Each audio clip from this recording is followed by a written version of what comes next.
শোনেন ভাই, আজ যে আপনার বউ কিছু সময়ের ব্যবধানে সে কারো আদরের কন্যা ছিল, তা কখনো কি আপনি অনুভব করেছেন? একদিন আপনিও কন্যা সন্তানের বাবা হবেন। সেদিন হয়তো আপনিও উপলব্ধি করতে পারবেন একটা মেয়ে তার বাবার কাছে ঠিক কতটা আদরের হয়। একজন বাবা তার মেয়ের মুখের হাসি দেখতে সর্বোচ্চ বিলীন করে দেয়। তাই বলি কি, আপনার বউ শুধু কোনো এক নারী নয়, কোনো বাবার চোখের মণি। তাই নিজের বউকে তার প্রাপ্য সম্মানটুকু দিন। নারী নিজের যত্ন নেওয়া তখনই ছেড়ে দেয় যখন সে ভিতর থেকে ক্লান্ত হয়ে পড়ে, যখন তার অনুভূতিগুলোকে অবহেলা করা হয়, কথার গুরুত্ব পায় না, যত্ন করা সত্ত্বেও তার অবদান মিলে না। তখন সে ধীরে ধীরে নিজের প্রতি আগ্রহ হারিয়ে ফেলে।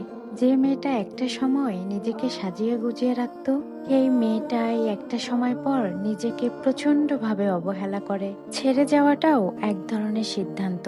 আমি হারাই যায় নাই, শুধু থাকি নাই সেই জায়গাগুলোয় যেখানে আমার মূল্য নাই। সেই জায়গাগুলোতেই নিজেকে আর উপস্থিত রাখি নাই। আমার মতে ছেড়ে যাওয়া মানে শেষ নয়, নিজের দিকে তাকানো, নিজের দিকে ফেরা। সব বিদায় কষ্টের হয় না, কিছু কিছু বিদায় নিজেকে মুক্ত করার জন্য হয়।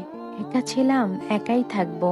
আপনি আমাকে যে পর্যন্ত সঙ্গ দিয়েছেন তার জন্য আপনাকে কৃতজ্ঞ জানাই। মানুষ আমি একটাই, তবে ব্যক্তিগতভাবে আমার চরিত্রগুলো আলাদা আলাদা। কারো কাছে আমি এক গভীর মানুষ, কারো কাছে আবার বদমেজাজি, আর কারো কাছে আবার খুবই মজার মানুষ। আবার অনেকের কাছে খুব ভালো আর ভদ্র মানুষ। আবার কারো কাছে পৃথিবীর সব থেকে খারাপ মানুষটাই আমি।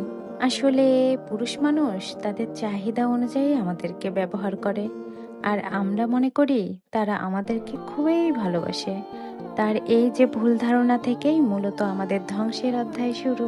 আমি কারো সাথে প্রতিযোগিতায় জড়াই না, কারণ আমার গন্তব্য সবার থেকে আলাদা। অন্যের মতো হওয়াটাই আমার জন্য অপমানজনক। আমি মেনে নিলাম আমি প্রতারক ছিলাম।